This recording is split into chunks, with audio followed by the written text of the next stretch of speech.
Make some noise for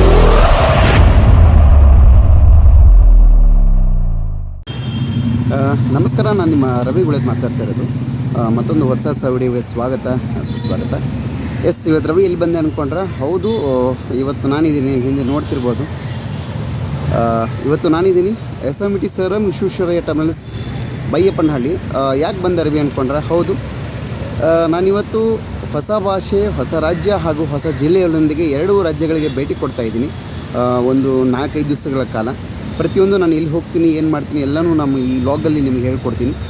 ಇವತ್ತು ಹೊಡ್ತಾ ಇರೋದು ನಾನು ಸಾಯಂಕಾಲ 5 ಗಂಟೆ 15 ನಿಮಿಷಕ್ಕೆ SMVTಯಿಂದ ನಾಗರಕೋಯಿಲ್ ಜಂಕ್ಷನ್, ಅಂದರೆ ನಾನು ಕನ್ಯಾಕುಮಾರಿಗೆ ಹೋಗ್ತಾಯಿದ್ದೀನಿ. ಫಸ್ಟು ನಿಮ್ಗೆ ತೋರಿಸೋಣ ಕನ್ಯಾಕುಮಾರಿ ಅಂತ ಹೇಳ್ಬಿಟ್ಟು. ಕನ್ಯಾಕುಮಾರಿ ತೋರಿಸ್ಬೇಕು ಅಂತಲೇ ಇವತ್ತು ನಾನು ನಮ್ಮ KSR ಬೆಂಗಳೂರಿಂದ ರಾತ್ರಿ 8:10 ಬಿಟ್ಟು ನಾಳೆ ಮಧ್ಯಾಹ್ನ 2:15 ಹೋಗೋದು. ಸೊ ಇದು ಇವತ್ತು ಸಾಯಂಕಾಲ 5:15 ಅಂದರೆ 5:15 ಬಿಟ್ಟು SMVTಯಿಂದ ನಾಗರಕೋಯಿಲ್ ಜಂಕ್ಷನ್ಗೆ ಬೆಳಗ್ಗೆ 7:15 ಹೋಗುತ್ತೆ. ಸೊ ನಾವಿನ್ನು ಅಲ್ಲಿಂದ ನಾಗರಕೋಯಿಲಿಂದ ನಾವು ಕನ್ಯಾಕುಮಾರಿಗೆ ಸಾಕಷ್ಟು ಟ್ರೈನ್ಗಳಿದ್ದಾವೆ.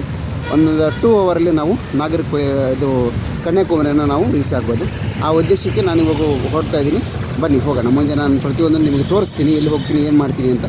ಬನ್ನಿ ನಾವೀಗ ರೈಲ್ವೆ ಸ್ಟೇಷನ್ ಒಳಗೆ ಎಂಟ್ರಿ ಕೊಡೋಣ. ನಾವು ಇವಾಗ ಬೈಯಪ್ಪನಹಳ್ಳಿ ರೈಲ್ವೆ ಸ್ಟೇಷನ್ ಒಳಗೆ ಎಂಟ್ರಿ ಕೊಡ್ತಾಯಿದ್ದೀವಿ. ನೀವು ನೋಡ್ತಿರ್ಬೋದು, ಇಂಡಿಯನ್ ಫ್ಲ್ಯಾಗ್ ಹಾರ್ತಾ ಇದೆ. ಅದನ್ನು ನೋಡೋಕ್ಕೆ ಏನೋ ಒಂಥರ ಚೆಂದ.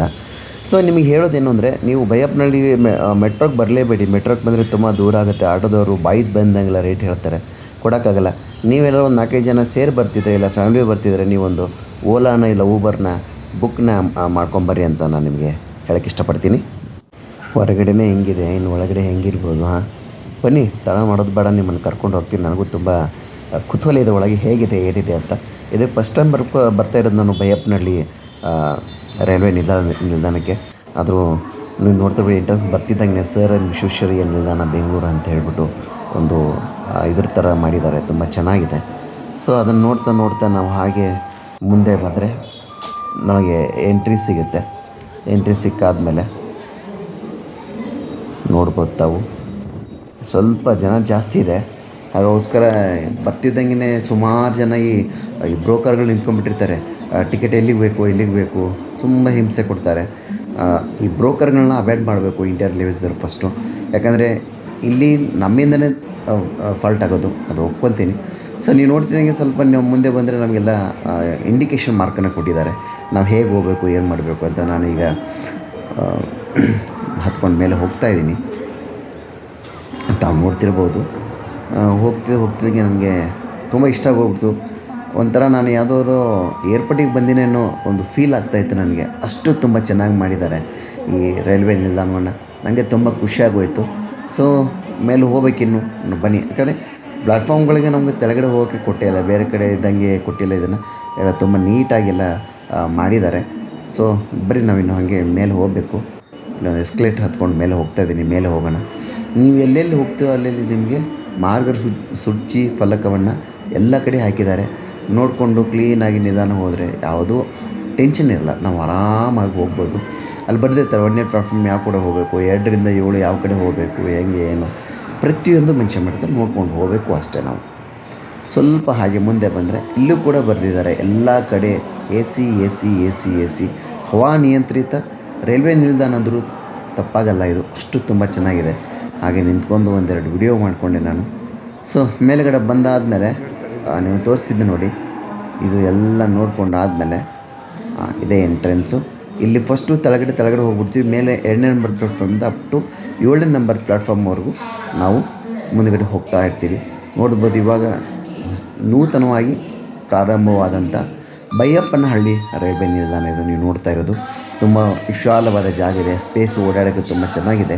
ಆದರೆ ನಾನು ಹೇಳೋದೇನು ಅಂದರೆ, ಇಲ್ಲಿಗ ನೀವು ರೈಲ್ವೆ ನಿಲ್ದಾಣ ಮಾಡಿದ್ರಿ, ರೈಲ್ವೆ ಡಿಪಾರ್ಟ್ಮೆಂಟ್ನವರು ಏನು ಮಾಡಬೇಕು ಅಂದರೆ ಅಟ್ಲೀಸ್ಟ್ ಬಸ್ಗಳ ವ್ಯವಸ್ಥೆ ಕಲ್ಪಿಸ್ಕೊಡಿ. ಬಸ್ಗಳು ಕಡಿಮೆ ಇದ್ದಾವೆ. ಅಂದರೆ ಇವಾಗ ಮೆಜೆಸ್ಟಿಕ್ಕಿಂದ ಬರ್ಬೋದು, ಯಶವಂತಪುರಿಂದ ಬರ್ಬೋದು, ಇಲ್ಲ ಬೈಯಪ್ಪನಹಳ್ಳಿಯಿಂದನೇ ಬರ್ಬೋದು. ಸ್ವಲ್ಪ ಬಸ್ಗಳು ಕೊರತೆ ಇರೋದ್ರಿಂದ ಅದೊಂದು ಬೇಗ ನಿಲ್ಲಿಸಿದ್ರೆ ಇನ್ನೂ ಹೋಗೋರಿಗೆ ಬರೋರಿಗೆ ತುಂಬ ಅನುಕೂಲ ಆಗುತ್ತೆ. ಯಾಕಂದರೆ ಆಟೋದರ ಹಾವಳಿ ತುಂಬ ಜಾಸ್ತಿ. ಅವ್ರು ಹೇಳಿದಷ್ಟು ರೇಟ್ ಕೊಡಬೇಕು. ಏನಾದ್ರು ಕೇಳಿದ್ರೆ ಏನೋ ಒಂದು ಮಾತಾಡ್ತಾರೆ, ಅವ್ರ ಹತ್ರ ಮಾತಾಡೋಕ್ಕಾಗಲ್ಲ. ನಾವು ಎಸ್ಕಲೇಟರ್ ಮುಖಾಂತರ ನಾವು ಇವಾಗ ಕೆಳಗಡೆ ಹೋಗ್ತಾಯಿದ್ದೀವಿ. ತಾವು ನೋಡ್ತಿರ್ಬೋದು. ಈಗ ನಾವು ಪ್ಲ್ಯಾಟ್ಫಾರ್ಮ್ ನಂಬರ್ 4ಕ್ಕೆ ಕೆಳಗಡೆ ಹೋಗ್ತಾಯಿದ್ದೀವಿ. ತಾವು ನೋಡ್ತಿರ್ಬೋದು. ಬನ್ನಿ ಈಗ ಇದರ ರೂಟ್ ಬಗ್ಗೆ ತಿಳ್ಕೊಳ್ಳೋಣ. ಇವಾಗ ಇದ್ರ ರೂಟ್ ಬಗ್ಗೆ ಹೇಳ್ಬಿಡ್ತೀನಿ. First SMET sir M Visvesvaraya terminus Bengaluru, second Hosur, Dharmapuri, Salem junction, Rasipuram, Namakkal, Karur junction, Dindigul junction, Madurai junction. ನೀವು ಮದುರೈಗೆ ಅಂದರೆ ರಾಮೇಶ್ವರಕ್ಕೆ ಹೋಗ್ಬೇಕಂದ್ರೆ ನೀವು ಇಲ್ಲಿ ಟ್ರೈನ್ ಚೇಂಜ್ ಮಾಡ್ಕೋಬೇಕು. ಆಮೇಲೆ ವರದುನ್ ನಗರ್ ಜಂಕ್ಷನ್, ಸಾತೂರ್, ಕೋವಿಲ್ ಪಾಟೀಲ್, ತ್ರಿವಣಲಿ ಜಂಕ್ಷನ್, ವೆಲಿಯಾರ್, ಲಾಸ್ಟಲ್ಲಿ ನಾಗರ್ಕೋಯಿಲ್ ಜಂಕ್ಷನ್. ಟೋಟಲ್ಲು 660 ಕಿಲೋಮೀಟ್ರನ್ನ ನಾವು ಈ ಟ್ರೈನು ಕವರ್ ಮಾಡುತ್ತೆ. ಇದು ಜಾಸ್ತಿ ತಮಿಳ್ನಾಡಲ್ಲೇ ಹೋಗುವಂಥ ಟ್ರೈನು. ಹಾಗೆ ಬಂದಾದಮೇಲೆ ಒಂದು ಸ್ವಲ್ಪ ಸೀಟೆಲ್ಲ ಇಟ್ಕೊಂಡು ಟೀ ಕುಡ್ತೀನಿ. ಟೀ ಮಾತ್ರ ತುಂಬ ಅಂದರೆ ತುಂಬ ಚೆನ್ನಾಗಿತ್ತು. ಅದಕ್ಕೋಸ್ಕರ ನೀವು ಇದನ್ನು ತೋರಿಸ್ತಾ ಇದ್ದೀನಿ. ಟೀ ಮಾತ್ರ ತುಂಬ ಚೆನ್ನಾಗಿದೆ. SMET ಬೆಂಗಳೂರು ಅಂಥೇಳಿ ಆ ವಯ್ಯ ಬಂದ ತಕ್ಷಣ ತುಂಬ ಚೆನ್ನಾಗಿ ಮಾತಾಡಿಸಿದ. ನಂಗೆ ತುಂಬ ಖುಷಿಯಾಗಾಯಿತು. ಟೀ ಮಾತ್ರ ತುಂಬ ಚೆನ್ನಾಗಿದೆ. ನೋಡಿ, ಇದು ತುಂಬ ಅಂದರೆ ತುಂಬ ಹಳೆ ಕಾಲದ ಟ್ರೈನು. ಅಲ್ಲಿ ಮೇಲೆಲ್ಲ ಕಿತ್ತೋಗಿದೆ. ಆದರೂ ಈ ರೂಟಲ್ಲಿ ಏನು ಟ್ರೈನ್ ಓಡಾಡ್ತೀವಿ ತುಂಬ ಅಂದರೆ ತುಂಬ ಹಳೆ ಬೋಗಿಗಳು, ಯಾವುದೂ ಹೊಸ ಬೋಗಿಗಳೇ ಇಲ್ಲ. ಇದು ಜಾಸ್ತಿ ತಮಿಳ್ನಾಡಲ್ಲಿ, ಅಂದರೆ ಕರ್ನಾಟಕದಲ್ಲಿ ಒಂದು 3 ಸ್ಟೇಷನ್ ಬಿಟ್ಟರೆ ಮಿಕ್ಕಿದ್ದೆಲ್ಲ ತಮಿಳ್ನಾಡಿಗೆ ಹೋಗುವಂತಾನೆ. ತಮಿಳ್ನಾಡು ಬಿಟ್ಟರೆ ಎಲ್ಲೂ ಹೋಗಲ್ಲ ಇದು. ಎಲ್ಲ ಅಂದರೆ ಬೇರೆ ರಾಜ್ಯಕ್ಕೆ ಎಂಟ್ರಿ ಕೊಡಲ್ಲ ಇದು. ಜಾಸ್ತಿ ತಮಿಳ್ನಾಡಲ್ಲಿ ಓಡುತ್ತೆ. ನಾನು ಏನು ನಿಮಗೆ ಹೇಳಿದೆ ಇದನ್ನು, ಎಲ್ಲ ತಮಿಳ್ನಾಡು ಸ್ಟೇಷನ್ಗಳೇ ಇರೋದು. ಓಕೆ. ಹಾಗೆ ಅದಾದಮೇಲೆ ವಾಟರ್ ಬಾಟಲ್ ಬಂತು. ವಾಟರ್ ಬಾಟಲ್ ತೊಗೊಂಡೆ. ಯಾಕೆ ನಿಮಗೆ ಇದು ವಾಟರ್ ಬಾಟಲ್ ತೋರಿಸ್ತಾ ಇದ್ದೀನಿ, ಸ್ವಲ್ಪ ನೀವು ಕರೆಕ್ಟಾಗಿ ನೋಡಿ. ನಿಮ್ಗೆ ಕರೆಕ್ಟಾಗಿ ತೋರಿಸಿದ್ದೀನಿ ನಾನು. ಆ್ಯಕ್ಚುಲಿ ಈ ವಾಟರ್ ಬಾಟ್ಲ್ ಬೆಲೆ ಇರೋದು 15 ರೂಪಾಯಿ. ಇದು ಇವ್ರು ಕೊಡ್ತಾ ಇರೋದು 20 ರೂಪಾಯಿ. ಕೇಳಿದ್ರೆ ಇಷ್ಟ ಇರುತ್ತೋ ಕಷ್ಟ ಬಿಡೋ ಅಂತಾರೆ. ಇಂಡಿಯನ್ ರೈಲ್ವೇಸ್ದವರು ಕಿಂಡಿ ಅಂದರೆ ವಾಟರ್ ಬಾಟಲ್ ಕಂಪ್ನಿ ಜೊತೆ ಸೇರಿಕೊಂಡು ಟೈಅಪ್ ಆಗಿ ಪ್ರಯಾಣ ಮಾಡಿ, ಇಂಡಿಯನ್ ರೈಲ್ವೇಸಲ್ಲಿ ಯಾರು ಪ್ರಯಾಣ ಮಾಡಿದ ಪ್ಯಾಸೆಂಜರ್ ಅವ್ರಿಗೆ 15 ರೂಪಾಯಿ ಕೊಡಬೇಕು ಅಂತ ಇರುತ್ತೆ. ಇವರು ಕಿತ್ತು ವಸೂಲಿ ಮಾಡ್ಕೊತಾರೆ. ಇಷ್ಟು ಏನು ಸರ್, ಅವ್ರಿಗೇನು ಗೊತ್ತಿಲ್ಲ, ಒಟ್ಟಿನ ದುಡ್ಡು ಬರಬೇಕಷ್ಟೇ ಅವ್ರಿಗೆ. ಕೇಳಿದ್ರೆ ಇಷ್ಟ ಇರ್ತೋ ಕಷ್ಟ ಬಿಡೋ ಅಂತಾರೆ. ಮತ್ತು ಏನಕ್ಕೆ ಅದ್ರ ಮೇಲೆ 15 ರೂಪಾಯಿ ಹಾಕಬೇಕು? ನಮ್ಮ ಟ್ರೈನು ಇವಾಗ ಇಲ್ಲಿಂದ ಹೊರಟು SMET ಟರ್ಮಿನಸ್ ಬೆಂಗಳೂರಿಂದ. ನಾನು ನಿಮ್ಗೆ ಹೇಳೋದೇನೆಂದರೆ ಎಲ್ಲ ಪ್ಯಾಸೆಂಜರು ನೀವು 15 ರೂಪಾಯಿ ಕೊಟ್ಟು ತೊಗೋಬೇಕು, ಜಾಸ್ತಿ ತೊಗೋಬೇಡಿ. ಎಲ್ಲರೂ ಕೇಳಿದ್ರೆ ಅವ್ರು ಏನೂ ಮಾತಾಡೋಲ್ಲ. ಒಬ್ರು ಕೇಳಿದ್ರೆ ಏನಕ್ಕೆ ಬೇಕು, ಏನಕ್ಕೆ ಇಷ್ಟರ್ತು ಕಷ್ಟರ್ತು ಅಂತಾರೆ. ಪ್ರತಿಯೊಬ್ಬ ಪ್ಯಾಸೆಂಜರು ನೀವು ತೊಗೊಂಡ ತಕ್ಷಣ ಬಾಟ್ಲ್ಗಳನ್ನ ಮೇಲೆ ನೋಡಬೇಕು ಎಷ್ಟು ರೇಟ್ ಇದೆ ಅಂತ. ಅದೇ ರೇಟಿಗೆ ತೊಗೊಳ್ಳಿ, ಯಾರು ಬೇಡ ಅಂತಾರೆ. ಇಲ್ಲಿ ಎಲ್ಲರೂ ಒಂದಾದರೆ ಏನು ಸಾಧ್ಯ ಮಾಡ್ಬೋದು. ಒಬ್ಬನೇ ಮಾಡ್ತಂದ್ರೆ ಏನೂ ಮಾಡೋಕ್ಕಾಗಲ್ಲ. ಇದನ್ನು ಎಲ್ಲರಿಗೂ ತಿಳಿಸ್ಬೇಕು ಉದ್ದೇಶದಿಂದ ನಾವು ವಿಡಿಯೋ ಮಾಡಿ ಹಾಕಿರೋದು. ಬನ್ನಿ ಮುಂದೆ ನಾನು ಈ ವಿಡಿಯೋ ಮಾಡೋಕ್ಕಾಗುತ್ತೋ ಇಲ್ಲೋ ಗೊತ್ತಿಲ್ಲ ನನಗೆ, ಯಾಕಂದರೆ ತುಂಬ ರಶ್ ಇದೆ ಟ್ರೈನು. ನಾನು ಮಾಡೋಕ್ಕಾಗಲ್ಲ. ನೀವು ನೋಡ್ತೀರಿ SMET ಸರ್ ಎಂ ವಿಶ್ವೇಶ್ವರಯ್ಯ ಟರ್ಮಿನಸ್ಸಿಂದ ಇವತ್ತು ನಮ್ಮ ಟ್ರೈನ್ ಹೊಡ್ತಾಯಿತ್ತು. ನೆಕ್ಸ್ಟ್ ನಾವು ಹೋಗೋದು ಹೊಸೂರು. ಈ ಟ್ರೈನ್ ಫುಲ್ಲು ಜರ್ನಿ ಇರೋದೇ ತಮಿಳ್ನಾಡು. ಯಾವುದೋ ಆಂಧ್ರ ಆಗಲಿ ಕೇರಳ ಆಗಲಿ ಎಲ್ಲೂ ಹೋಗಲ್ಲ. ಇದು ಹೋಗೋದು ಹೊಸೂರು. ನೀವು ನೋಡಿ. ಹಾಗೆ ಮಾತಾಡ್ತಾ ನಾವು ಹೊಸೂರು ರೀಚ್ ಆಗಿದ್ದೀವಿ. ನಿಮಗೆ ತೋರಿಸ್ತಾ ಇದ್ದೀನಿ ನಾನು. ಇದು ಜಾಸ್ತಿ ಓಡಾಡೋದೇ ತಮಿಳ್ನಾಡು. ಇದು SR ಅಂದರೆ ಸದರ್ನ್ ರೈಲ್ವೇಸಲ್ಲಿ ಬರುತ್ತೆ. ಇದರಲ್ಲಿ 4 ಡಿವಿಷನ್ ಇರ್ತವೆ. South western railway, southern railways, ಆಮೇಲೆ central railway. Total 4 railway department ಇದ್ದಾವೆ. ಈಗ ಮತ್ತೆ ಹೊಸೂರಿಂದ ಡಿಪಾರ್ಟ್ ಆಯಿತು. ಮುಂದೆ ಹೋಗ್ತಾ ಇದ್ದೀವಿ. ಬನ್ನಿ ಹೋಗ್ತಾ ಹೇಗಿರುತ್ತೆ, ಏನಿರುತ್ತೆ. ಆಲ್ಮೋಸ್ಟ್ ನಿಮ್ಮನ್ನ ನಾನು ಬೆಳಗಿನ ನಾಗರ್ಕೋಯಿಲ್ ಜಂಕ್ಷನಲ್ಲಿ ಸಿಗ್ತೀನಿ. ತುಂಬ ರಶ್ ಇದೆ. ಅದಕ್ಕೋಸ್ಕರ ನಾನು ವಿಡಿಯೋಗಳು ಮಾಡೋಕ್ಕಾಗ್ತಾಯಿಲ್ಲ. ಯಾಕಂದ್ರೆ ನಾವು ಪ್ಯಾಸೆಂಜರ್ ಅಂದರೆ ಜನರಲ್ ಟಿಕೆಟ್ ತೊಗೊಂಡು ಹೋಗ್ತಾ ಇರೋದು. Budget trip. Okay, budget trip ಇರೋದ್ರಿಂದ ಬಜೆಟಲ್ಲಿ ಇರಬೇಕು ಅಂತ ಹೇಳ್ಬಿಟ್ಟು ಪ್ಯಾಸೆಂಜರ್ ಟ್ರೈನಲ್ಲಿ ಹೋಗ್ತಾ ಇದ್ದೀನಿ. ಸ್ವಲ್ಪ ಇಲ್ಲಿ ಹಾಗೆ ಮಾತುಕತೆ ನಡೀತಾ ಇದೆ. ಅದು ನಾನೆಲ್ಲ ಇಲ್ಲಿ ಹೇಳೋಕ್ಕಾಗಲ್ಲ. ಗೊತ್ತಲ್ಲ, ತಮಿಳ್ನಾಡು ಅಂದರೆ ಸ್ವಲ್ಪ ಕಷ್ಟನೇ. ಆದರೂ ನಿಮ್ಗೆ ತೋರಿಸ್ಬೇಕು ಅಂತಲೇ ತುಂಬ ಇಷ್ಟಪಟ್ಟು ಹೋಗ್ತಾಯಿದ್ದೀನಿ. ಹೊರಗಡೆ ಹೋದಾಗ ತುಂಬ ಕಷ್ಟ ಇರುತ್ತೆ ಜೀವನ. ಅದರಲ್ಲಿ ಒಬ್ಬ ಎಣ್ಣೆ ಕುಡ್ಕೊಂಬಂದು ಸುಮ್ಮನೆ ತಲೆ ತಿಂತಿದ್ದೆ ನನಗೆ. ನಾನು ಕೇಳ್ಬಿಟ್ಟು ಗೊತ್ತಲ್ಲ, ಸ್ವಲ್ಪ BP ರೇಸ್ ಆಗೋಗ್ಬಿಡ್ತು. ಆಮೇಲೆ ಹೇಳ್ತೀನಿ ಕೂಲ್ ಅಂತಾನೆ. ಅವೆಲ್ಲ ಇದ್ದಿದ್ದೆ ಮಾಮೂಲಿ. ತಲೆ ಕಟ್ಸ್ಕೊಬಾರ್ದು ಜಾಸ್ತಿ. ಎಲ್ಲ ಹೊರಗಡೆ ಹೋಗಿ ಖುಷಿಯಾಗಿರಿ, ಹ್ಯಾಪಿಯಾಗಿರಿ. ಆ ಪರಿಸ್ಥಿತಿ, ಆ ವಾತಾವರಣಕ್ಕೆ, ಆ ಪ್ರದೇಶಕ್ಕೆ ಹೆಂಗಿರಬೇಕು ಹಾಗೆ ಹೊಂದ್ಕೊಂಡು ಹೋದರೆ ಎಲ್ಲ ಸೂಪರಾಗಿರುತ್ತೆ. ನಾನು ಹಾಗೆ ಮಾಡೋದು, ಏನೂ ಮಾಡೋಕ್ಕಾಗಲ್ಲ. ಇದು ಮಾರನೇ ದಿವಸ ಬೆಳಗ್ಗೆ ನಾವೀಗ ನಾಗರ್ಕೋಯಿಲ್ ಜಂಕ್ಷನ್ನ ರೀಚ್ ಆಗ್ತಾಯಿದ್ದೀವಿ. ನೀವು ನೋಡ್ಬೋದು. ಆ ನಾಗರ್ಕೋಯಿಲ್ ಜಂಕ್ಷನ್ ಏನು ಒಂದು 10ರಿಂದ 15 ಕಿಲೋಮೀಟ್ರ್ ಐತೆ ಅನ್ನೋಂಗೆ. ನಿಮಗೆ ಜಾಸ್ತಿ ಕಾಣೋದೇ ಈ ಬೆಟ್ಟಗಳು. ತುಂಬ ಚೆನ್ನಾಗಿರುತ್ತೆ ನೋಡೋಕ್ಕೆ. ಸುಮಾರು ಇತ್ತು. ನಾನು ಅದನ್ನು ಮಾಡೋಕ್ಕೆ ಹೋಗಲಿಲ್ಲ. ಯಾಕಂದರೆ ನಾವು ಈ ನಾಗರ್ಕೋಯಿಲ್ ಜಂಕ್ಷನ್ ಹತ್ತಿರ ಬಂದಾಗ ನಾವು ಮಾಡೋಣ ಅಂತ ಹೇಳ್ಬಿಟ್ಟು ಇದನ್ನು ಮಾಡಿದ್ದು. ಇಲ್ಲಿಂದ ನಾಗರ್ಕೋಯಿಲ್ ಜಂಕ್ಷನಿಂದ 2 ಹೋಗ್ತೇವೆ. ಒಂದು ಈ ಕಡೆ ತಮಿಳ್ನಾಡಿಂದ ಏನು ಬರ್ತೀವಿ ಈ ರೂಟು, ನಾನು ಈಗೇನು ಹೇಳಿದೆ ಆ ರೂಟ್ ಬಂದು ಸೇರಿಕೊಳ್ಳುತ್ತೆ. ಇನ್ನೊಂದು ಇದೇ ನಾಗರ್ಕೋಯಿಲ್ ಜಂಕ್ಷನಿಂದ ನಾವು ತ್ರಿವೇಂದ್ರಮ್ ಅಂದರೆ ತಿರುವನಂತಪುರಂ ಅನಂತ ಪದ್ಮನಾಭ ದೇವಸ್ಥಾನಕ್ಕೆ ಒಂದು ರೂಟ್ ಹೋಗುತ್ತೆ. ಜಂಕ್ಷನ್ ಅನ್ನೋದು ಕಾರಣ ಜಂಕ್ಷನ್ ಏನಕ್ಕೆ ಅಂತಾರೆ ಅಂತ ಹೇಳಿಬಿಡ್ತೀನಿ ತಿಳ್ಕೊಳ್ಳಿ. ಒಂದು ಸ್ಟೇಷನ್ನಿಂದ ಅಂದರೆ ಒಂದು ರೈಲ್ವೆ ಸ್ಟೇಷನ್ನಿಂದ 2 ಮಾರ್ಗಗಳಿಗೆ ಇದ್ದರೆ ಅದಕ್ಕೆ ನಾವು ಜಂಕ್ಷನ್ ಅಂತ ಕರಿತೀವಿ. 2ರಿಂದ 3 ಇರ್ತವೆ, ಎಲ್ಲವಕ್ಕೂ ಒಂದೇ ಅಂದರೆ ಲಾಸ್ಟ್ ಆಗೋದಕ್ಕೆ ಜಂಕ್ಷನ್ ಅಂತ ಕರೀತೀವಿ. ಉದಾಹರಣೆಗೆ ಕನ್ಯಾಕುಮಾರಿ ಅಂತ ಇಟ್ಕೊಳ್ಳಿ, ಕನ್ಯಾಕುಮಾರಿ ಲಾಸ್ಟ್ ಒಂದು ಬಂದು ಅಲ್ಲಿಗೆ ಸ್ಟಾಪ್ ಆಗೋದಕ್ಕೆ ಅದಕ್ಕೆ ಕನ್ಯಾಕುಮಾರಿ ಜಂಕ್ಷನ್ ಅಂತ ಕರೆಯಲು ಒಳ್ಳೆ ಕನ್ಯಾಕುಮಾರಿ ರೈಲ್ವೆ ಸ್ಟೇಷನ್ ಅಂತ ಕರೀತಾರೆ. ಹಾಗಾಗಿ ನೀವು ನೋಡ್ತಿರ್ಬೋದು, ತುಂಬ ಅಂದರೆ ತುಂಬ ವೆದರ್ ಮಾತ್ರ ತುಂಬ ಚೆನ್ನಾಗಿದೆ, ಜಾಗನೂ ತುಂಬ ಚೆನ್ನಾಗಿದೆ. ನನಗೆ ತುಂಬ ಇಷ್ಟ ಆಗೋಯಿತು. ನನಗೆ ಹೋಗ್ತಾ ನಾಗರ್ಕೋಯಿಲ್ ಜಂಕ್ಷನ್ ನಾನೇನೋ ಅಂದ್ಕೊಂಡಿದ್ದೆ, ಆದರೆ ಹೊಸೂರು ಮತ್ತು ಈ ಧರ್ಮಪುರಿ ಬಂದಾಗ ಒಂದು ಸ್ವಲ್ಪ ಭಯ ಆಗಿತ್ತು ನನಗೆ ಈ ಜನಗಳಿಂದ. ಹೋಗ್ತಾ ನಾವು ಏನು ಈ ನಾಗರ್ಕೋಯಿಲ್ ಜಂಕ್ಷನ್ ಹೋಗ್ತಾ ನನಗೆ ಭಯ ಅನ್ನೋದೇ ಇರಲಿಲ್ಲ. ಆದಷ್ಟು ನೀವು ಜಾಸ್ತಿ ರಿಸರ್ವೇಷನ್ ಬುಕ್ ಮಾಡಿಸ್ಕೊಂಡು ಹೋದರೆ ಯಾರ್ದು ಚಿಂತೆ ಇರಲ್ಲ, ಯಾರ್ದು ತೊಂದರೆ ಇಲ್ಲ, ಆರಾಮಾಗಿ ನಮ್ಮ ಸೀಟ್ ಇರುತ್ತೆ. ನಾವು ಜನರಲ್ ಬೋಗಿಯರು ಸ್ವಲ್ಪ ಕ್ಯಾದೆ ತೆಗಿತಾರೆ.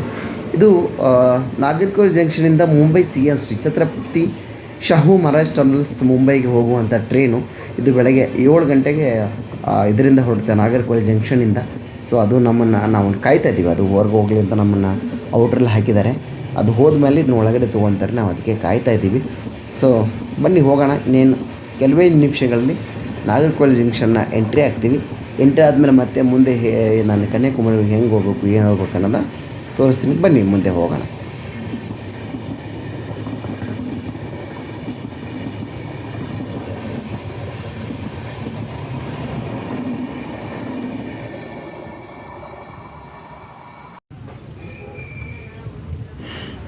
ನೀವು ನೋಡ್ತಾ ಇದ್ದೀರಾ ನಾಗರ್ಕೋಯಿಲ್ ಜಂಕ್ಷನ್ನ ಎಂಟ್ರಿ ಆಗ್ತಾಯಿದ್ದೀವಿ. ಇಲ್ಲಿಗೆ ಈ ಟ್ರೈನ್ ಇಲ್ಲಿಗೆ ಸ್ಟಾಪ್ ಆಗುತ್ತಿದೆ ಲಾಸ್ಟು.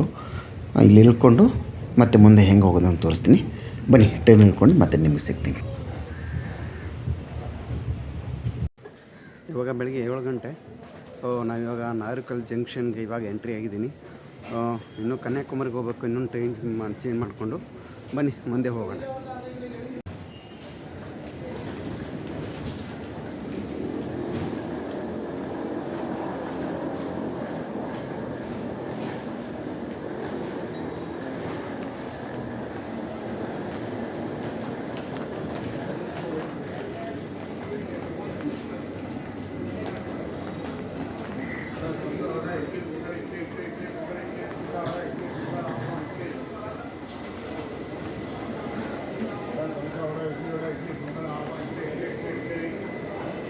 ಈಗ ನಾವು 1ನೇ ಪ್ಲ್ಯಾಟ್ಫಾರ್ಮ್ ಬಂದಿದ್ದೀನಿ. 3ನೇ ಪ್ಲ್ಯಾಟ್ಫಾರ್ಮಿಂದ 1ನೇ ಪ್ಲ್ಯಾಟ್ಫಾರ್ಮಿಂದ ಏನು ಹೋಗ್ತಾ ಇದ್ದೀವಿ, ಇದು ಹೊರಗಡೆ ಹೋಗ್ಬೋದು ಮತ್ತು ಇದು ಟಿಕೆಟ್ ಕೌಂಟರ್. ಇದು ಸತತ 14 ಗಂಟೆಗಳ ಪ್ರಯಾಣ ನಂತರ ಇವಾಗ ನಾನಿದ್ದೀನಿ ತಮಿಳುನಾಡಿನ ನಾಗರ್ಕೋಯಿಲ್ ಜಂಕ್ಷನಲ್ಲಿ. ಸೊ ಈಗ ಬೆಳಗ್ಗೆ 7 ಗಂಟೆ ನಾನು ಬಂದು ರೀಚ್ ಆದೆ. ನಿನ್ನೆ ಸಾಯಂಕಾಲ 5 ಗಂಟೆ 15 ನಿಮಿಷಕ್ಕೆ ಟ್ರೈನ್ ಹೊರಟು ಬೆಳಗಿನ ಜಾವ 7 ಗಂಟೆಗೆ ನಾಗರ್ಕೋಯಿಲ್ ಜಂಕ್ಷನ್ಗೆ ಬಂದು ರೀಚ್ ಆಗಿದೆ. ಈಗ ನಾನು ನೆಕ್ಸ್ಟ್ ಕನ್ಯಾಕುಮಾರಿ ಹೋಗಬೇಕು. ಬಸ್ಸಿಗೆ ಹೋದರೆ ಗೊತ್ತಿಲ್ಲ, ಅದಕ್ಕೆ ನಾನು ಇವಾಗ ಟ್ರೈನಿಂದ ಟಿಕೆಟ್ ತೊಗೊಂಡಿದ್ದೀನಿ ಆಲ್ರೆಡಿ. ತ್ರಿವಳ್ಳಿಯಿಂದ ಕನ್ಯಾಕುಮಾರಿ ಹೋಗುವಂಥ ಕನ್ಯಾಕುಮಾರಿ ಎಕ್ಸ್ಪ್ರೆಸ್ಸು ಬೆಳಗ್ಗೆ 8:45ಕ್ಕೆ ನಾಗರ್ಕೋಯಿಲ್ ಜಂಕ್ಷನಿಂದ ಹೊರಡುತ್ತೆ. ಸೊ ಟಿಕೆಟ್ ತೊಗೊಂಡಿದ್ದೀನಿ, ಕಾಯ್ತಾ ಇದ್ದೀನಿ. ಬರಲಿ, ಬಂದಾದಮೇಲೆ ಮತ್ತೆ ನಿಮಗೆ ನಾನು ಸಿಗ್ತೀನಿ. ಸ್ವಲ್ಪ ಫ್ರೆಶಪ್ ಆಗಿಬಿಟ್ಟು ತಿಂಡಿಗೆ ತಿಂದ್ಕೊಂಡು ಇಲ್ಲಿ ಫೇವ್ರೆಟ್ ತಿಂಡಿ ಯಾವುದು ಅಂತ ಅದನ್ನು ನಾನು ನಿಮಗೆ ತೋರಿಸ್ತೀನಿ. ಬನ್ನಿ. ಆ್ಯಕ್ಚುಲಿ ಇದು ಕೇರಳದ ಫೇವ್ರೆಟ್ ತಿಂಡಿ ಅಪ್ಪಮ್ ಅಂತೇಳಿ. ಇಲ್ಲಿ ಕೇರಳನೂ ಹತ್ತಿರ ಬಾರ್ಡರ್ ಇರೋದ್ರಿಂದ ಇಲ್ಲಿ ಕೊಡ್ತಾರೆ, ತುಂಬ ಚೆನ್ನಾಗಿರುತ್ತೆ. ನೀವು ಈ ಕಡೆ ಬಂದರೆ ಅಥವಾ ಕೇರಳಕ್ಕೆ ಹೋದರೆ ಅಪ್ಪಮ್ಮನ್ನು ಒಂದು ಸಲ ನೀವು ಟ್ರೈ ಮಾಡಿ, ತುಂಬ ಚೆನ್ನಾಗಿರುತ್ತೆ. ನಾನು ತಿಂದಿದ್ದು IRCTC ಅವರ ಫುಡ್ ಕ್ಯಾಂಟೀನ್. ಇದು ಫುಡ್ ಟ್ರ್ಯಾಕ್ ಅಂತೇಳಿ. ಇದು ವಸಂತಮ್ ಕ್ಯಾಟ್ರಿಂಗ್ ಅಂತೇಳಿ. ನಾನು ಅಪ್ಪಮ್ಮನ ತಿಂದಿರೋದಿಲ್ಲೇ. ಅಪ್ಪಮ್ಮ ಜೊತೆ ಒಂದು 2-3 ವೆರೈಟಿ ಇರುತ್ತೆ. ಟೊಮೊಟೊ ಅದಕ್ಕೆ ಕೊಡ್ತಾರೆ, ಇಲ್ಲಾಂದರೆ ದಾಲ್ ಚೆನ್ನಾಗಿರುತ್ತೆ ಅದು ಕೊಡ್ತಾರೆ. ನಮಗೆ ಯಾವ್ದು ಅಂತೀವಿ ಅದನ್ನ ಕೊಡ್ತಾರೆ, ತುಂಬ ಚೆನ್ನಾಗಿತ್ತು. ಒಂದು ಸಲ ಟ್ರೈ ಮಾಡಿ.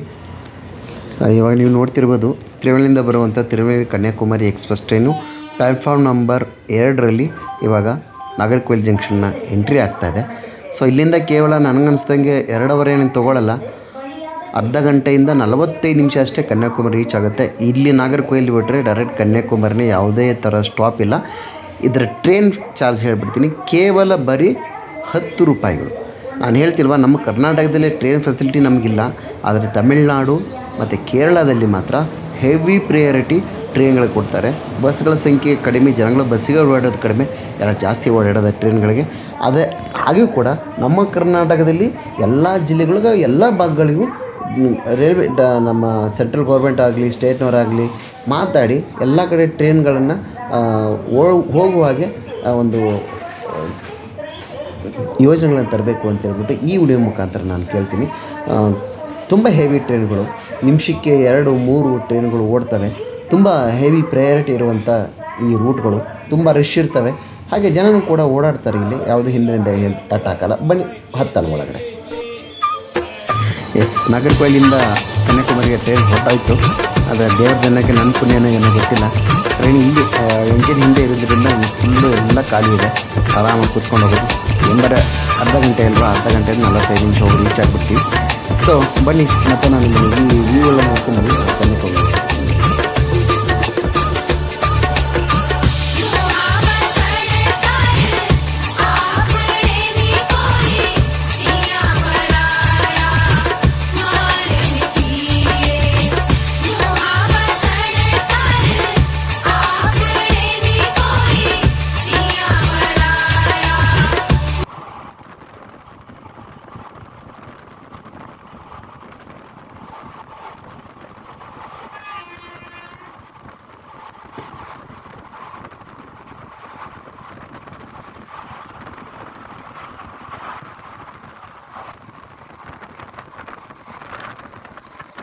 ಎಸ್, ನಾವು ಇವಾಗ ನೋಡ್ತಾ ಇದ್ದೀರಿ ಕನ್ಯಾಕುಮಾರಿ ಜಂಕ್ಷನ್ನ ರೀಚ್ ಆಗಿದ್ದೀವಿ.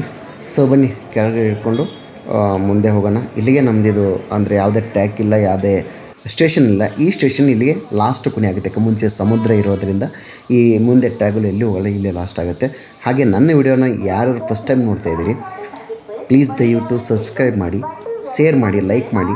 ಇನ್ನೂ ತುಂಬ ಚೆನ್ನಾಗಿರುವಂಥ ವೀಡಿಯೋಗಳು ಹಾಕ್ತೀನಿ, ಇನ್ಫಾರ್ಮೇಷನ್ ಕೊಡ್ತೀನಿ. ಇನ್ನು ಎಲ್ಲೆಲ್ಲಿ ಹೋಗಬೇಕು ಅನ್ನೋದು ನೀವು ತೋರಿಸ್ತೀನಿ. ಯಾವ ಟ್ರೈನ್ಗಳ ಬಗ್ಗೆ ಬೇಕು ಹೇಳಿ ಅದು ತೋರಿಸ್ತೀನಿ. ಇನ್ನೂ ಏನೇನು ಬೇಕು ಅಂತ ನೀವು ನನಗೆ ಕಮೆಂಟ್ ಮಾಡಿ ತಿಳಿಸಿ. ತುಂಬ ಚೆನ್ನಾಗಿರುವಂಥ ವೀಡಿಯೋಗಳನ್ನ ಹಾಕ್ತೀನಿ. ನನ್ನ ವೀಡಿಯೋಗಳನ್ನ ನೋಡಿದ್ದಕ್ಕೆ ತುಂಬ ಧನ್ಯವಾದಗಳು. Thank you.